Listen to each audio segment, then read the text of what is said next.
कबीर जब हम पैदा हुए जग हंसे हम रोए, ऐसी करनी कर चलो हम हंसे जग रोए। बड़ी मजे की बात है। तुम्हारा जब जन्म होता है तो कबीर साहब कहते हैं तुम्हारे परिवार के लोग बहुत खुश होते हैं। तो बचपन भी ऐसे बिताना कि परिवार के लोगों को दुखी मत करना, और जवानी ऐसे जीना कि तुम्हारे माता पिता और परिवार के लोग और प्रसन्नता उनकी बढ़ती चली जाए, और बुढ़ापा ऐसे बिताना कि कुटुंब के लोगों को पीड़ा मत देना, उनको खुशियां देकर जाना। बुढ़ापे में भी कुछ ऐसी बातें करना जो सबको आनंद आता रहे, क्योंकि जन्म के समय तुमने खुशियां दिया है तो बचपन में भी खुशियों के फूल खिला दो, जवानी में भी खुशियों की खुशबू फैला दो, और बुढ़ापे में भी खुशियों का खजाना लुटा दो, और मरते समय खुशियों की धरोहर अपने कुटुंब को दे करके विदा हो जाओ, और स्वयं खुश होकर के जाओ, और तुम्हारी याद में तुम्हारे वियोग में कुटुंब के लोग रोते रहें पर तुम हंसते हंसते दुनिया छोड़कर चले जाओ।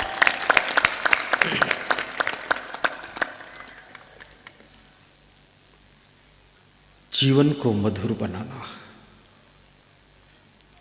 आत्मज्ञान को भी प्राप्त करना। तुम अजर अमर अविनाशी आत्मा हो, तुम स्त्री नहीं हो, तुम पुरुष भी नहीं हो। ये आत्मा चेतन अमर अविनाशी तुम्हारा स्वरूप है। कभी ये आत्मा स्त्री का शरीर लेकर पैदा होता है, कभी आत्मा पुरुष का शरीर लेकर पैदा होता है, और कभी आत्मा स्त्री और पुरुष दोनों के बीच में भी जन्म ले लेता है। इसकी बड़ी विलक्षण क्रियाएं हैं। कभी ये जानवर का शरीर धारण करके पैदा होता है, और कभी ये आत्मा चिड़िया का रूप लेकर पैदा होता है, और कभी आत्मा मछली बनकर पानी में तैरता है। आत्मा वही है। कभी विशाल हाथी का शरीर धारण करके सूंड हिलाता हुआ घूमता है, कभी ये सिंह का शरीर लेकर के जंगल के जानवरों को मारकर खाता रहता है। इस आत्मा के रूप शरीर बदल जाता है, आत्मा वही रहता है। और आत्मा अमर भी है, अजर भी है, अविनाशी भी है। शरीर का नाश होता है, शरीर की मृत्यु होती है, परंतु आत्मा की मृत्यु भी नहीं होती है।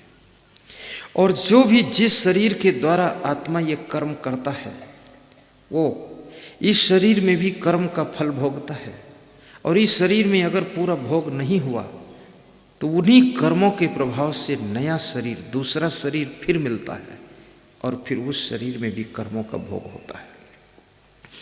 और कर्म का भोग ऐसा विलक्षण है, आपको मैं थोड़ा याद दिला देता हूँ।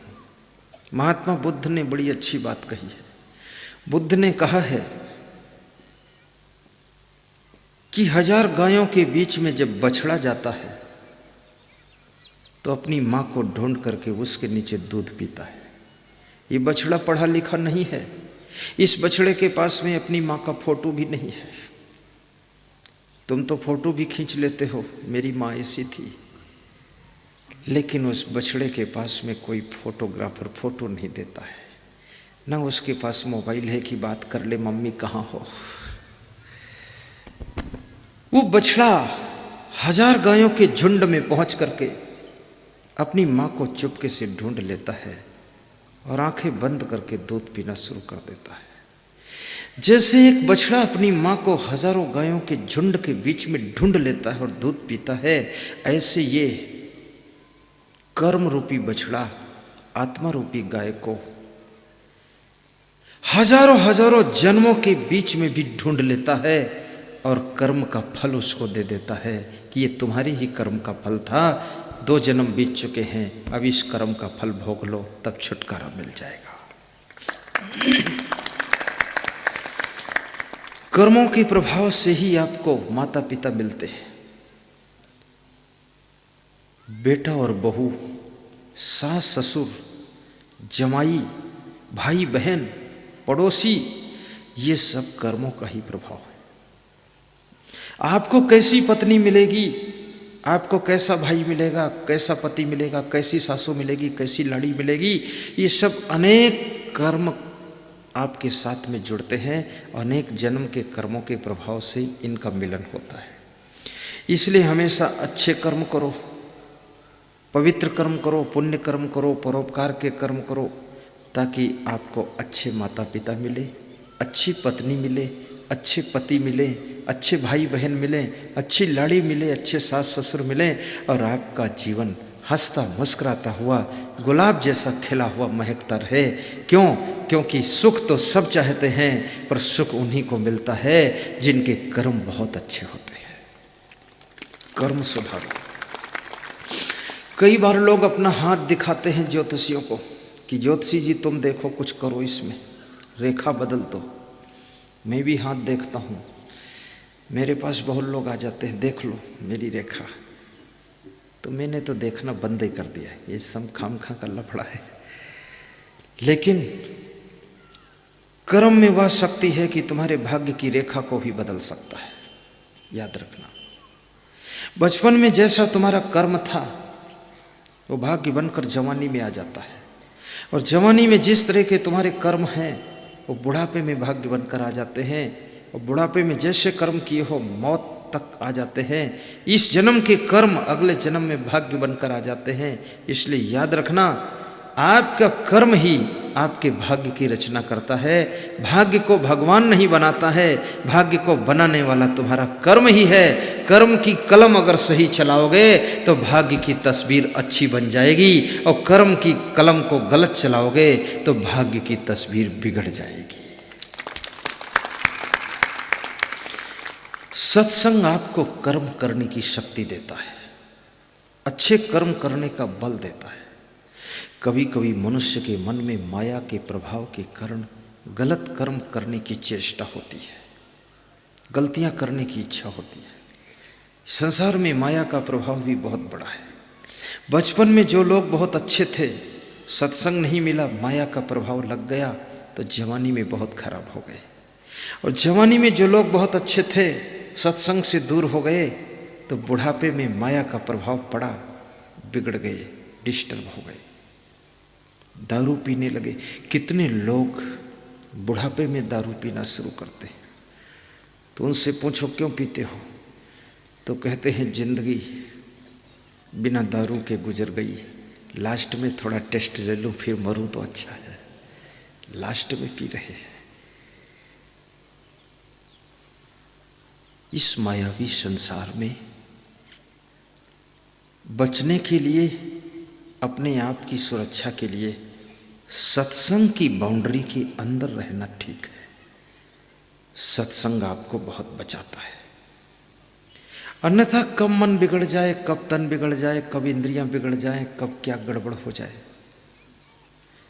और याद रखना, कुएं में बाल्टी गिराओ तो बिना मेहनत के नीचे गिर जाती है, लेकिन कुएं में डूबी हुई बाल्टी को जब कुएं से ऊपर खींचो तो दोनों भुजाओं की पूरी ताकत लगती है, तब बाल्टी ऊपर खींच कर आती है। इस मन की बाल्टी को संसार के माया के कुएं में गिरा दो, गिर तो आसानी से जाएगी, पर माया में फंसने के बाद जब बाहर निकालना हो तो बड़ी मेहनत से बाहर निकलती है। तब कोई गुरु भी ताकत लगाता है, तब तुम्हारे मन की बाल्टी निकल कर बाहर आती है। एक छोटी बात बताऊं, चाणक्य से किसी ने प्रश्न पूछा है कि जब मनुष्य विदेश में जाता है, परदेश में जाता है, या अपना पाटन गांव छोड़ करके रतलाम जाता है, या भोपाल जाता है, या नेपाल जाता है, तो वहाँ उसका साथी कौन है? तो चाणक्य कहते हैं उसके पास अगर पैसा है तो क्या पैसा उसका साथ दे सकता है?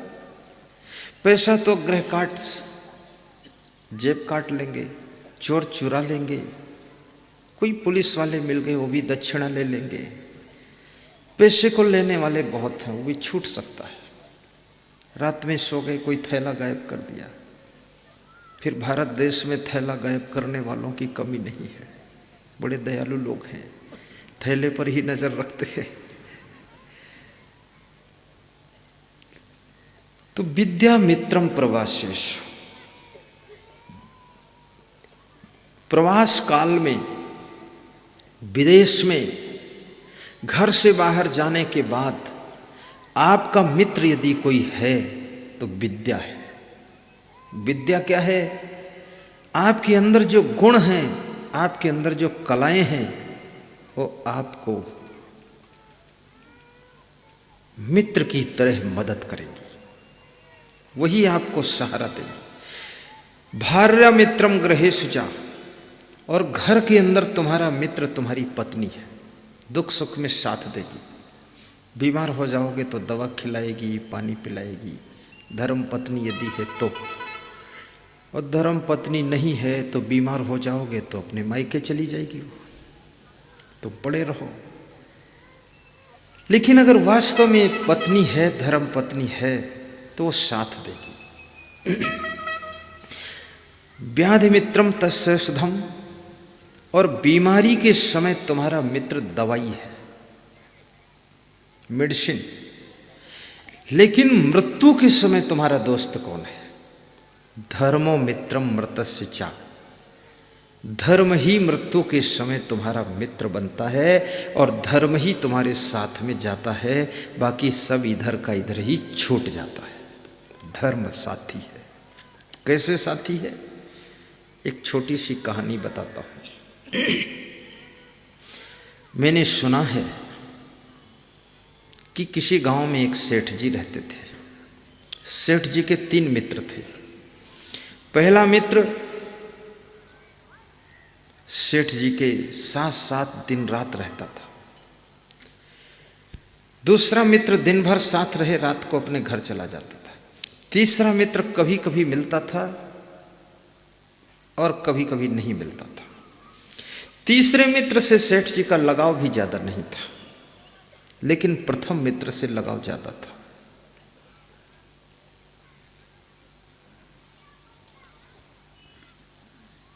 सेठ जी का पड़ोसी बड़ा दुष्ट था।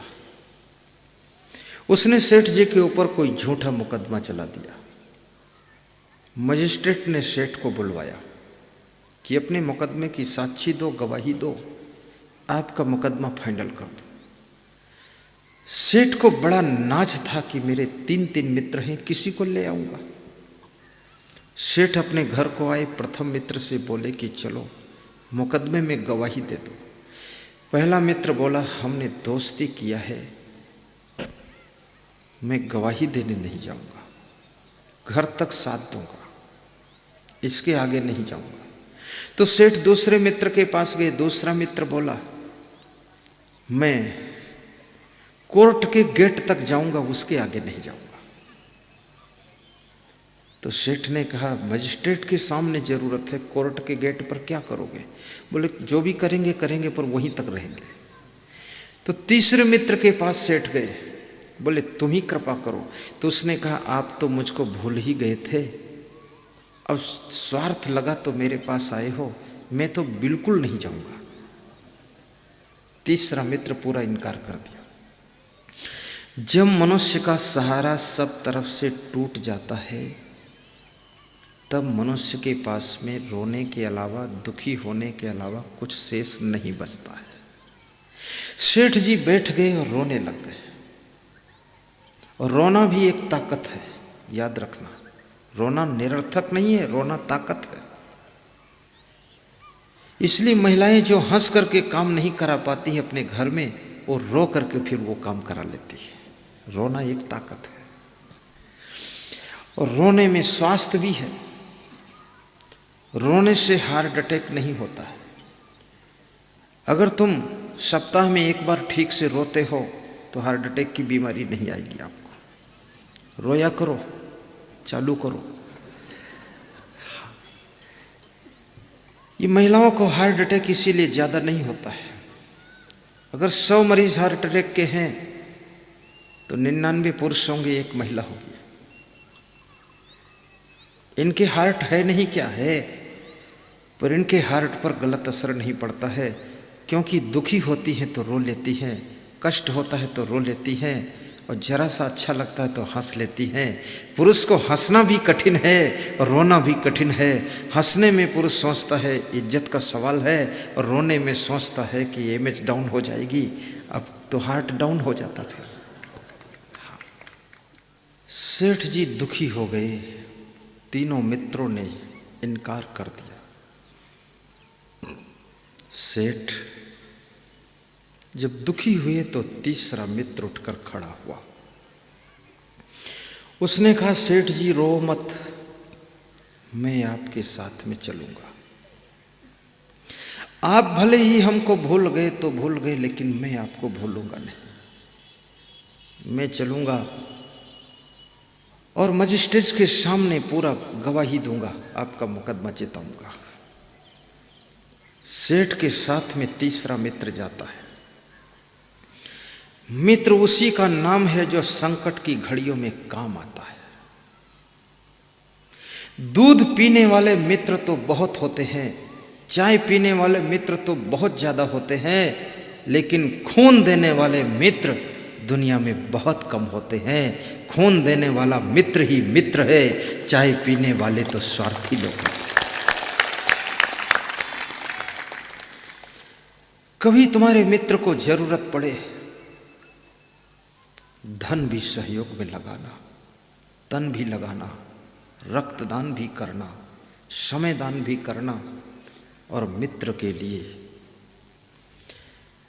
जैसे कृष्ण सुदामा को याद करते हैं तो सुदामा चावल लेकर के भेंट द्वारिका में जाकर के कृष्ण से मिलन करते हैं। मित्रता दुख सुख में काम आने के लिए होती है। मित्रता केवल हलवा खाने के लिए नहीं है, सुख दुख में आप काम आ सको। और मैं ये भी कहूंगा, ज्यादा मित्रों की संख्या मत बढ़ाना। मित्र हों कम हों, लेकिन जो हों उनमें दम हो, ऐसे मित्र होना चाहिए। भगवान कृष्ण के मित्र ज्यादा नहीं है, प्रेमी तो सब हैं, लेकिन जो है उसमें दम है। जहां याद करते वहां आता है। मित्रता हो तो ऐसी हो जैसे दूध और पानी में मित्रता होती है। हलवाई जब दूध को खौलाता है मावा बनाने के लिए, तो दूध के भीतर जो पानी का भाग है वो जलने लगता है, तो दूध को सहन नहीं होता है। दूध उबल करके आग की भट्ठी को बुझा देता है। हलवाई फिर एक डिब्बा पानी डाल करके कड़ाह में दूध को ठंडा कर लेता है। दूध जब अपने मित्र पानी को पा जाता है तो फिर ठंडा हो जाता है। फिर हलवाई गर्म करता है, और फिर जब उबाल आता है तो हलवाई फिर थोड़ा पानी डाल देता है। पानी डाल डाल करके दूध को खौला कर मावा बना देता है। लेकिन जब तक दूध में दम रहती है, अपने पानी रूपी मित्र को जलने से बचाने के लिए खुद आग में उबल कर गिर जाता है कि चूल्हे को बुझा दूंगा पर अपने मित्र को बचा लूंगा। मित्रता ऐसी हो जैसे कृष्ण और सुदामा में मित्रता थी। सुदामा जब कृष्ण को मिलने के लिए जाते हैं, कितनी अच्छी बात है। सुदामा भी बहुत महान है। फटे कपड़े हैं, पांव में जूते नहीं हैं, सिर पर पगड़ी नहीं है, लकुटी हाथ में है, और सुदामा कृष्ण के द्वार पर खड़े हैं। और सुदामा उदंडता नहीं करते हैं, नियम का पालन करते हैं, क्योंकि समझते हैं भगवान कृष्ण है। द्वारपाल से कहते हैं भगवान को सूचना दो, मेरा पता बताओ। सुदामा के मन में ये नहीं होता बचपन का मेरा मित्र है, द्वारपाल को क्या करना, मैं डायरेक्ट चला जाऊंगा। ऐसी उदंडता नहीं है। मित्र के साथ में भी उदंडता मत करना, रिश्तों में भी उदंडता मत करना। जहां जैसा उचित हो वहां वो सभ्यता से काम लेना, ताकि तुम्हारा सम्मान बना रहे। सेठ का तीसरा मित्र जाता है,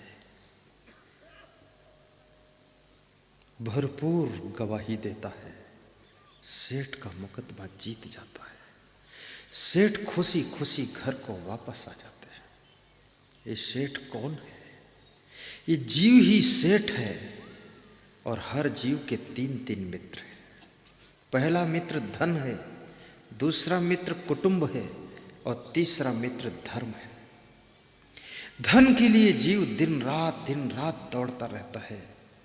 जब मृत्यु रूपी मजिस्ट्रेट इसको बुलाता है तब ये जीव धन से कहता तुम साथ में चलो, तो धन कहता है मैं तो तिजोरी में ही रहूँगा, यहाँ से टस से मस नहीं होऊंगा। धन जवाब दे देता है। तब ये जीव दूसरे मित्र कुटुंबियों के पास जाता है। कुटुंबी दिन भर साथ रहते हैं, रात को अलग सो जाते हैं। कुटुंबी कहते हैं हम साथ चलेंगे लेकिन शमशान भूमि तक चलेंगे, उसके आगे नहीं जाएंगे। तब ये जीव दुखी होता है, तीसरे मित्र धर्म के पास जाता है। धर्म से कहता तुम साथ चलो, तो धर्म कहता तुम तो हमको भूल ही गए थे, हम तुम्हारे साथ नहीं जा सकते हैं। तब जीव रो पड़ता है। इसलिए मरते समय ज़्यादातर लोग रो देते हैं, कोई साथ जाने वाला नहीं है। तब ये धर्म द्रवित हो जाता है। धर्म कहता है रो मत, तुमने कुछ न कुछ तो धर्म किया है, हम तुम्हारे साथ चलेंगे और तुम्हें आखिरी तक हम मदद करेंगे। तब ये धर्म तीसरा मित्र जीव के साथ में जाता है और मृत्यु रूपी मजिस्ट्रेट, यमराज रूपी मजिस्ट्रेट के साथ में भी पहुंच करके वहां गवाही देता है और तुम्हें अच्छी गति, अच्छी सदगति और अच्छा जन्म दिलाता है और आपका कल्याण कर देता है। इसलिए आपका सच्चा साथी धर्म है। धर्म को निभाना। कबीर जब हम पैदा हुए, जग हंसे हम रोए, ऐसी करनी कर चलो हम हंसे जग रोए। अरे मन ये 2 दिन का मेला रहेगा, न कायम जगत का झमेला रहेगा। छूटेगी संपत्ति यहाँ की यहीं पर, तेरे कमर में ना धेला रहेगा। अरे मन ये 2 दिन का। जय हो। गाओ ना, दोहराओ। कायम जगत की झमेला रहेगा। छूटेगी संपत्ति यहाँ की यहीं पर, तेरे कमर में ना धेला रहेगा। अरे मन ये 2 दिन का मेला रहेगा। 2 दिन मेला लगता है जिंदगी में। कब? 2 दिन मेला, बाकी क्या लगता है? बाकी सब झमेला। 2 दिन मेला कब? एक दिन जब तुम्हारा विवाह होता है, उस रोज मेला लगता है। सब नाते रिश्तेदार सब आकर के भीड़ इकट्ठी होती है। मेला केवल तुम घोड़ा पर बैठते हो दूल्हा बनकर, बाकी सब नीचे चलते हैं। वो मेला है। और घोड़ा पर जब बैठकर तुम चलते हो, घोड़ा भी मुस्कुराता है। क्या ठाठ है। घोड़ा से एक दूसरे घोड़ा ने पूछा कि तू दूल्हा को बिठाकर इतना खुश क्यों होता है? तो उस घोड़े ने कहा खुशी में रहस्य है। बोले बता देना। बोले खुश इसलिए होता हूँ, एक दिन दूल्हा घोड़ा पर बैठता है, उसके बाद वो दूल्हा जिंदगी भर खुद घोड़ा बना रहता है, भागता रहता, दौड़ता रहता है। इसलिए मैं हंसता रहता हूँ कि आज भर बैठ ले, कल से तू घोड़ा बनेगा। तो 2 दिन मेला। एक तो विवाह के दिन, दूसरा दिन जब तुम्हारी मृत्यु होती है, तब फिर तुम 4 लोगों के कंधे पर लद कर चलते हो, सब पैदल चलते हैं। उस रोज भी तुम्हारा ठाठ निराला होता है।